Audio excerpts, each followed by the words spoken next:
শান্ত শান্ত এবার এক এক করে নিজেদের মধ্যে তর্ক কি করলে আমার কিন্তু আজকে আজকে গণতন্ত্রের জয় আমার গণতন্ত্রের জয় অবশ্যই আমার সেখানে দুটো দুটো কথা বলার আছে সেটা হচ্ছে এক যেটা আমরা আলোচনা করছি না এখন পর্যন্ত মমতা বন্দ্যোপাধ্যায় ভেবেছিলেন মানে সেটা আমরা দেখেছি গত 2 বছরে যে হিন্দুদের সন্তুষ্ট করার জন্য 8,482 ভোটে ক্রস করতে পারবে না।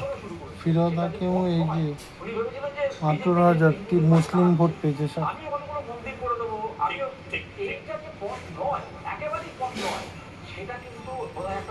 সারা ফিরোজ হাকিম ডাইরেক্ট দাঁড়িয়ে বলছে মার মার গুন্ডাদেরকে, মালটাকে পাবে না খুঁজে, পাবলিক যা দেবে না মার।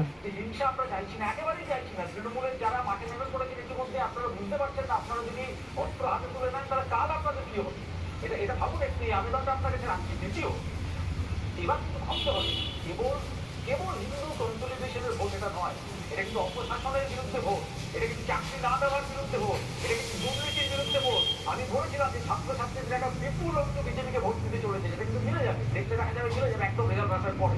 এটা কিন্তু আমরা আশা করবো এরপর বিজেপির কাছ থেকে। মতাদর্শগত বিরোধ আমার সঙ্গে বিজেপি থাকবেই, কিন্তু আশা করবো যে ওরা সুশাসন দেবে। বিজেপি শাসিত কতগুলো রাজ্যে আমি নিয়মিত যাই, আমি দেখেছি সেখানে একটা গভর্নেন্স কিন্তু আছে।